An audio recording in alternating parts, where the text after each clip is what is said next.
Hello and welcome to my weekly intuitive guidance on Patreon. I am Abigail, and if I haven't met you yet, I recommend you go to one of the earlier episodes. The first episode was about planting the seeds of your potential, where I walked you through a guided meditation visualization to envision what that looks like for you. And then the week after that, I created Budding Potential. What was so beautiful is I actually had no idea what that episode was going to be about. And when a card popped out of the tarot deck I was playing with, and I felt familiar vibes from it since I had pulled Ace of Coins, which is the corresponding card in my other deck, very often, and I had a good feeling for what that represented. And I had no idea that the poem I was going to read with the tarot deck that I'm sharing with you here was going to actually be about a seed growing out of the ground and that budding of potential. It was really cool. So I thought today what would be fun would to ask the tarot again, what is it that we should go deep within today? What's coming up for whoever's tuning into this right now?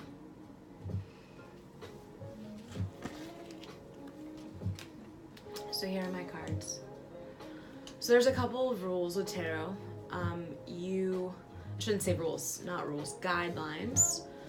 I've been stopped before in public places for playing with tarot and not lighting a candle, because they said that candles help protect and ward off evil. Now, I have lit a couple candles this morning, so I feel the energy is pretty clear in here right now and that I don't need to do that ritual, but I just want to honor that a lot of people see that as a requirement. And then another thing I do is I light Palo Santo. And Palo Santo or sage are different earthly medicines that help release negative energy that have been used in indigenous cultures for eons. And I also have already done some of that today, so I feel really good on both of those ends, but I just want to call that out as something that's really important to me. And then how do I play? All I do is just play around with the cards and I wait for one to pop out. I'll sometimes ask a specific question if I have a specific question, but I usually like to just leave it up to the universe and whatever card wants to pop out for me. So I say, what's gonna serve my highest good, and in this situation, our collective highest good. And then, perfect, one popped out. This is the card, it's Leader. So far I see a human kneeling with two cups in their hands, and they look like they're about to fill up the cups with the water that's rushing in front of them. And it almost looks like they have diamonds coming out of their head, or around their, like, aura around their head. Very cool. Amazing. So next I will grab the book and I will look up Leader of Cups.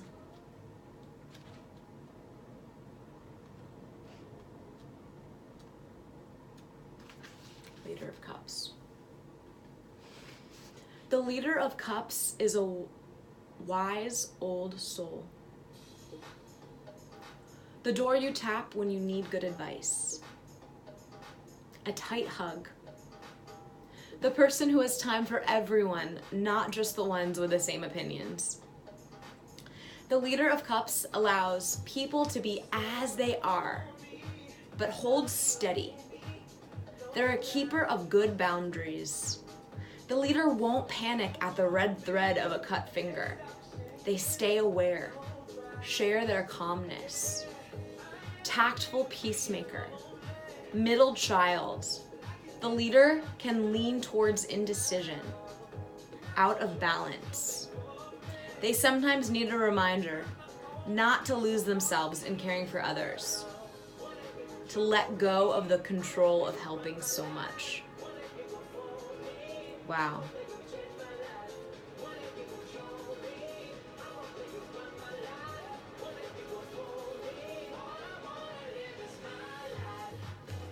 Amazing. So this speaks to me volumes right now, because I feel in what I am embarking on in this unlocking human potential journey is a way to help others, as a way to help others unlock what it is I've unlocked. And what is so ironic, coincidental, synchronistic, whatever you want to call it, is that what that looks like for me, what my unlocking of my potential looks like, is legitimately this series that I'm creating, Unlocking Human Potential. And for many, it will manifest in whatever your life, heart, dream, desire, goal, fulfillment looks like. And for mine, it is helping others start embarking on the journey of finding out who their best selves really is, who their highest selves really is. So I invite you to see in what ways in your life do you realize you are a leader in whatever it is in the area of your life right now that you feel you are at the forefront of the race. You're winning.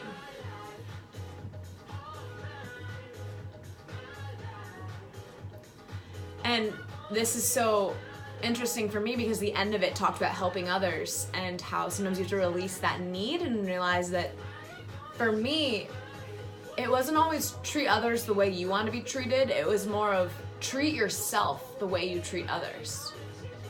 Treat yourself with the compassion that you treat other beings.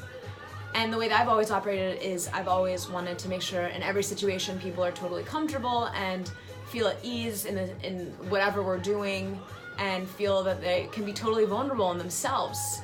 I've always really enjoyed creating that space for people.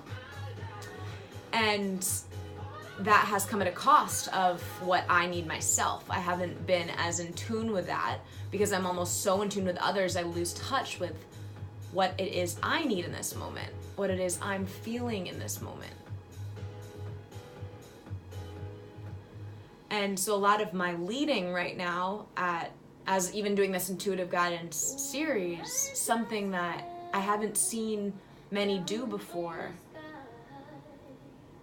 that I am leading the way for my own path to unfold. And in the way that's coming up for me is this.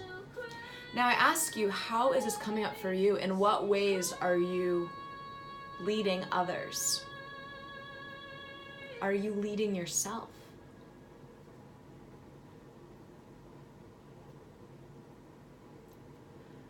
And I think why this is so important and synchronistic and serendipitous for it coming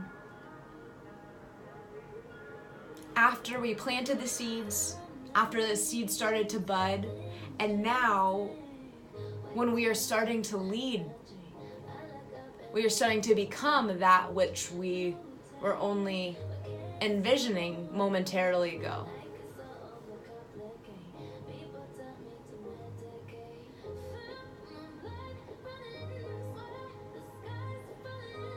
And to think about how you need these sequencing of events in order to be in a position where you could lead. You need to know what it is that you want to lead. Who do you want to lead?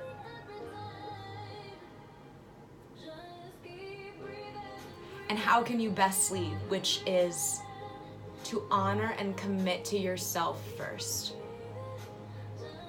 To remember the unraveling of your destiny, of whatever it is that you are going to become, that you want to manifest in your life, should be effortless. Now you were probably screaming and saying, no, I need to work really hard. I need to work hard in order to be worthy of a great life. Well, I'm here to tell you that you've done enough great work and you will continue to do great work. And you need to stop fighting yourself with whatever means that you fight yourself with. For me, I was just like going like this with my finger because it's my nerves. I'm talking at a screen. I've never done this really before in such a way. What ways are we not treating ourselves with compassion? What ways are we not honoring who it is we really are and what it is we really want to achieve while here?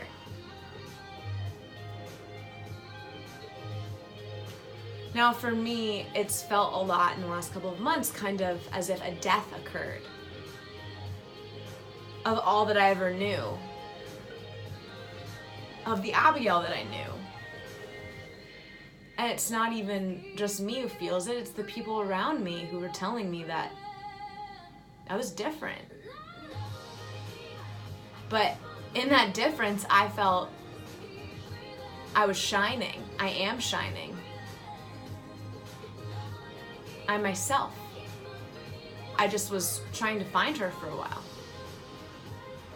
And I want people that love me for who I am. And I need to love myself and ensure that in that love, I am ensuring I'm around people that are amplifying how wonderful I am.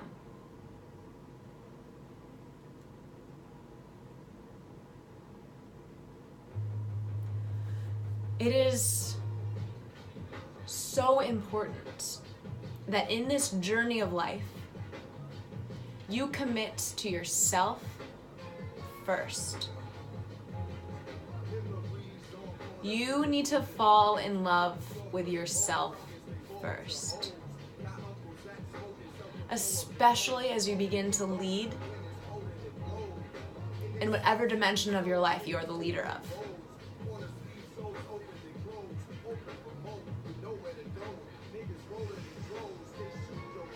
So now we're gonna do a guided visualization to conclude today. So I invite you to close your eyes,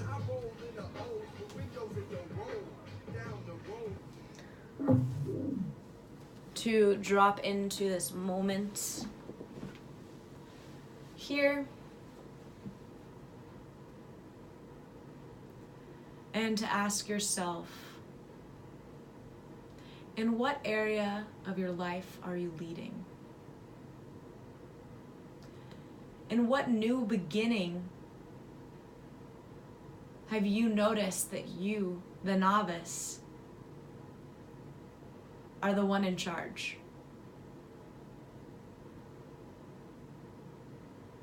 Because in some ways, we are the leaders of our lives.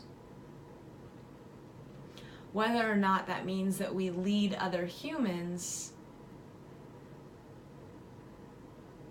or we just lead the way for ourselves. We are the stars of our own movies.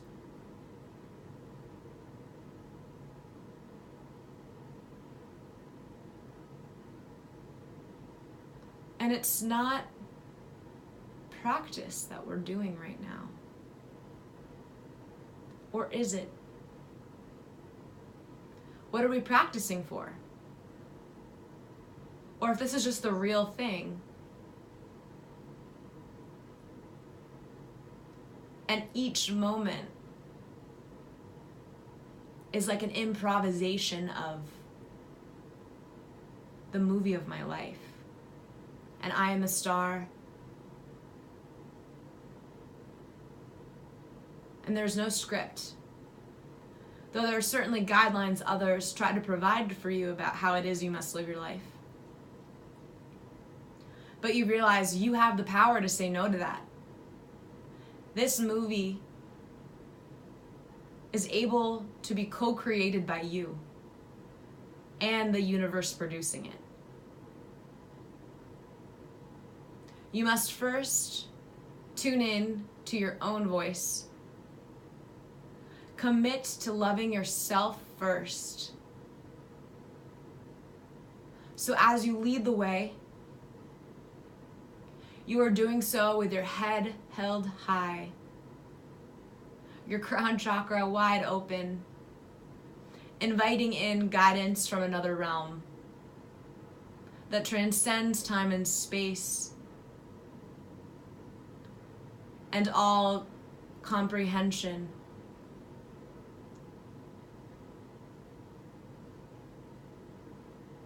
But by tapping into that, we can lead fearlessly, effortlessly.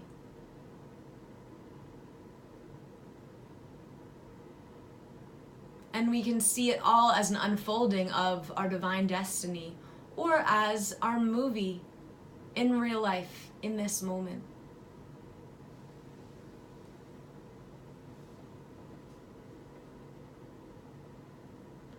How do you view your life?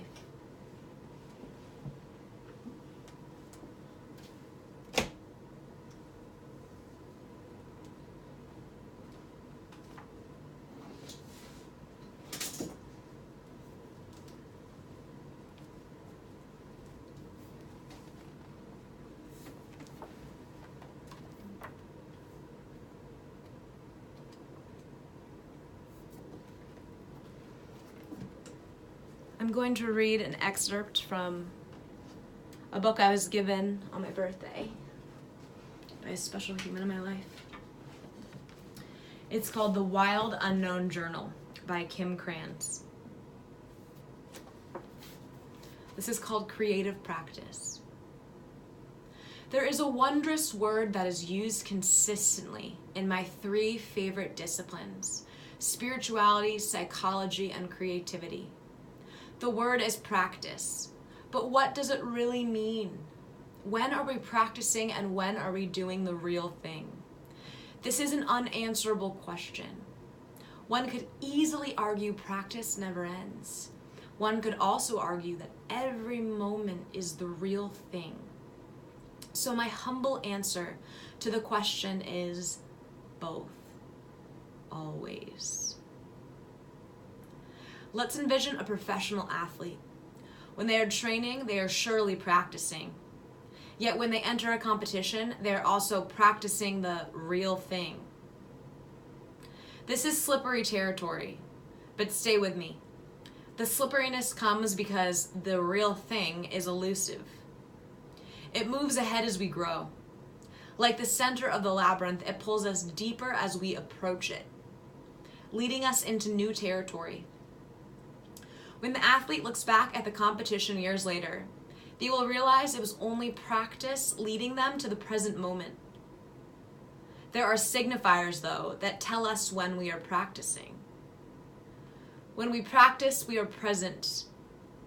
When we practice, we are in a headspace of humility, expansion, and a desire to learn. It might even be so engaging and fun that we lose track of time. This is the headspace I have chosen my whole life. In fact, I am practicing writing at this very moment. Through language, I am attempting to be present with you amid the goings-on in my life. When we practice, we show up. It happens every time like magic. As for my own personal practice, I have been drawing nearly every day since I was 15. I was lucky to have a drawing teacher with a disciplined approach to draftsmanship. She instilled in me the idea that if I drew and drew and drew, that eventually the line would awaken and come to life. That my drawings could contain psychic energy that others could feel. This idea compelled me. It led me to draw like a maniac all through my teens and 20s. Perhaps the line did awaken at some point. Perhaps you can feel all those hours spent calling the force forward. No matter what your relationship to creativity or spirituality is, my hope is that you use this journal to reconnect to the idea of practice, to your practice, whatever that looks like. It could be writing, meditating, sketching, dancing, drawing, or just playing around with line and color. Creativity will remain an elusive gem until we call it towards us with consistency and longing. Then, at some point, you will notice the practice pulling you toward the real thing. And what is the real thing, you dare to ask? We've all felt it and seen it before. When you witness any creative force, the stroke of a painter, the last line of a poem, the baker's bread in your mouth, the snowboarder spinning through the sky, you are witnessing firsthand the sum of all their practice, pitched perfectly with the grace of letting go.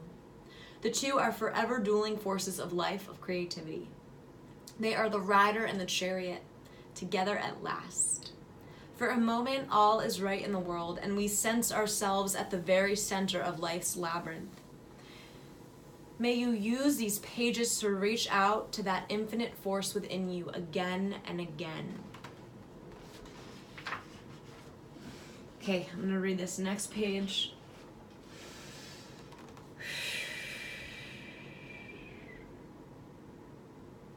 Like a mantra. Wisdom from the sage 𝕚𝕒𝕦𝕚𝕦𝕕𝕒𝕦𝕚𝕦𝕦. Any practice done consistently over a long period of time with love in your heart produces results. Any practice done consistently over a long period of time with love in your heart produces results. Any practice done consistently over a long period of time with love in your heart produces results. Any practice done consistently over a long period of time with love in your heart produces results. Any practice done consistently over a long period of time with love in your heart produces results.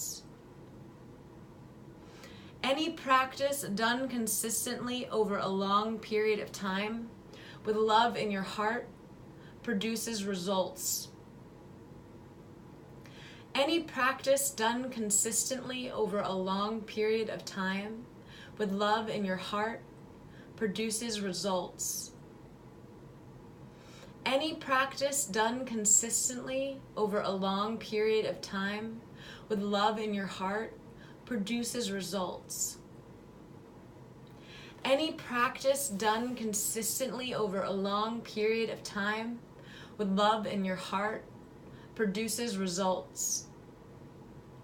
Any practice done consistently over a long period of time with love in your heart produces results.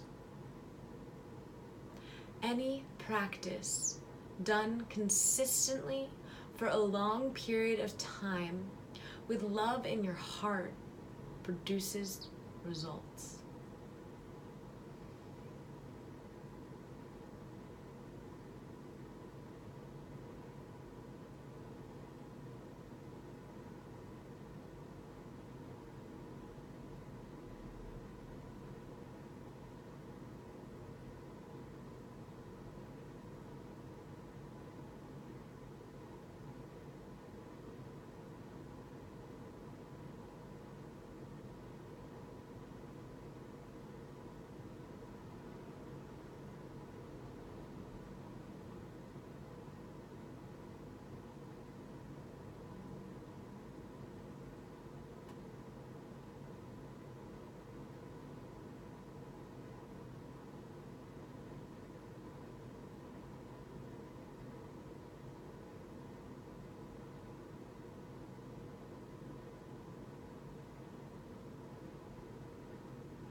When the world goes quiet, when you slow down for a moment, what does your mind say?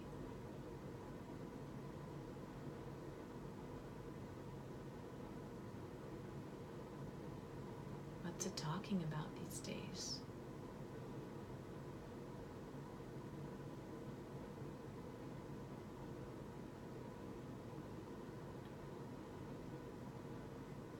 Are you in touch with what you're feeling? Do you like and enjoy what you're thinking?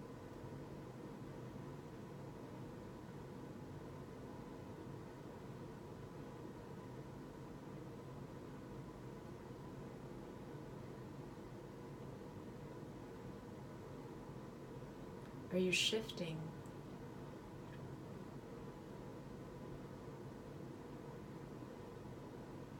and letting go of outmoded ways of existing and shedding layers that consist of many thoughts triggered by moments of remembrance? Our lives are interconnected webs of memories. Our brains are interconnected webs of neural pathways.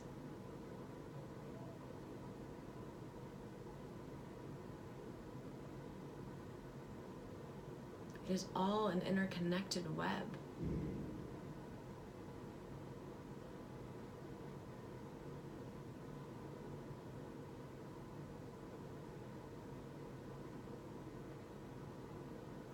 And by quieting your mind,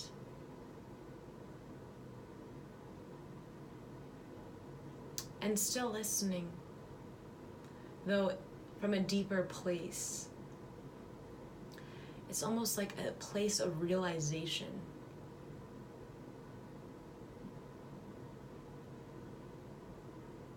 When you realize something huge and profound about your life, something you may need to change, something that you must do,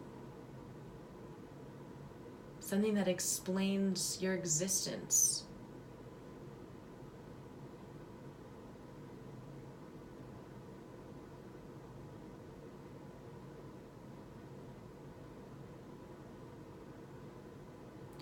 How can you invite enough time to slow down and quiet your mind as you embark on this new journey? As your life begins to speed up and you begin to lead and live and fulfill the potential that is you.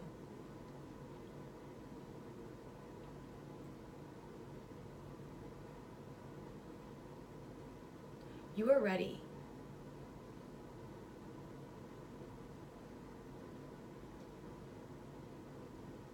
You're ready to manifest what it is you know you must be, what you must become. But you are the leader in whatever space of your life that's showing up. And to lead, you must create enough time and space in your day to go within and ask your inner voice to guide you, to intuitively guide you on what it is you must do next, even if it doesn't follow the plan you originally set, even if it doesn't manifest in the way you anticipated, in order to create space for more serendipitous happenings in your life, for more moments of magic. You must trust your intuitive feelings. You must know when the universe provides you and gifts you an opportunity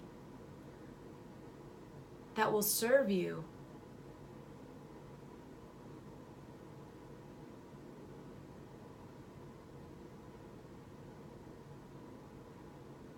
That discernment both within yourself. Is that a voice of love or a voice of fear? Is that thought serving me, or is that thought discouraging me from being brave? Discouraging me from being courageous? Telling me I'm failing? Or is that thought guiding me to be the best version of myself, and to do so by stepping out of my zone of comfort? To doing something that I don't even understand yet. Because in some ways there is no way to comprehend the level of depth that we have within us, and the way that we will be leading others in our lives, and leading ourselves first.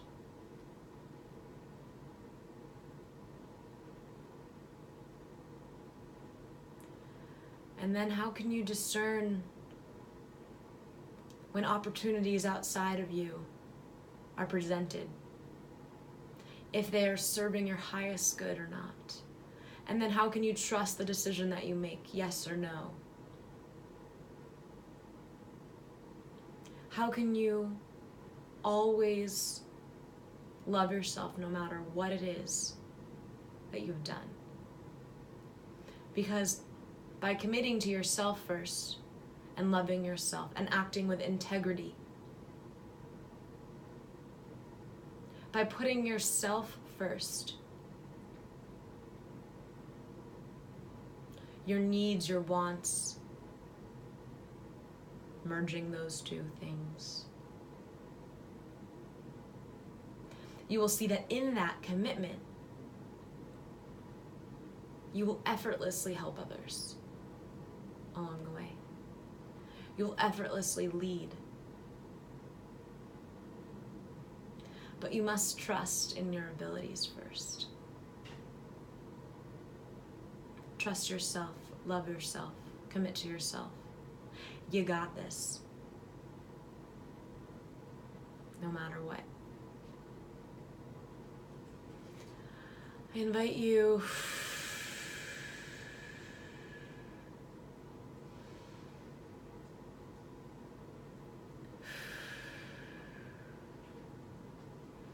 to relax one final moment with me.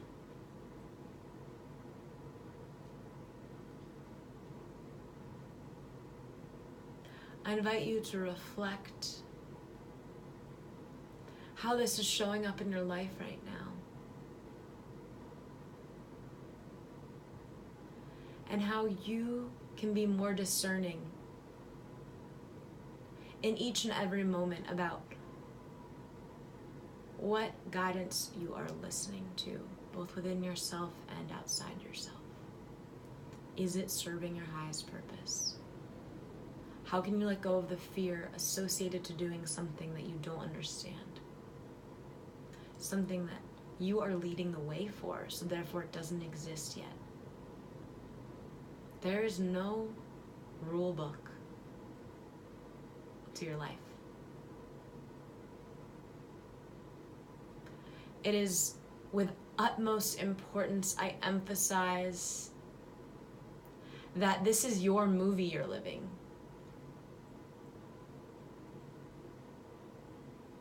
This is your opportunity.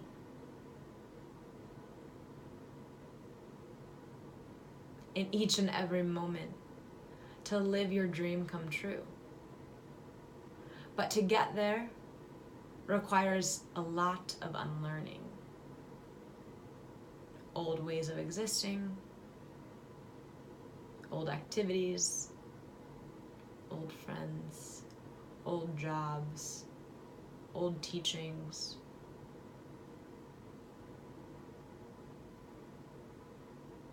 You need to create space to believe that you are worthy and capable of living your potential unlocked.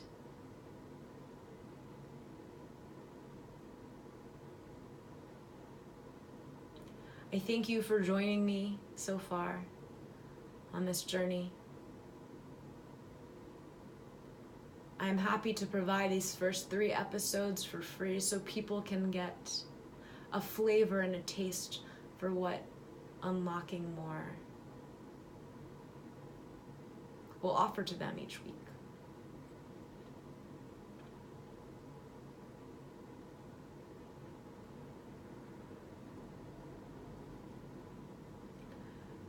I don't necessarily have my own plan with how this will all pan out. I just keep dropping in and speaking from my heart space with you in mind, committing to myself first.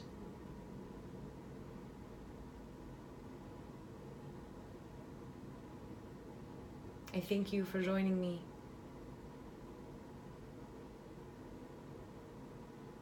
I hope you can integrate what it is that we dropped into today.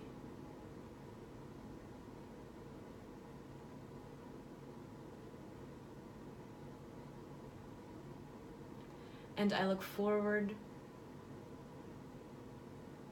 to guiding you more if you unlock that door.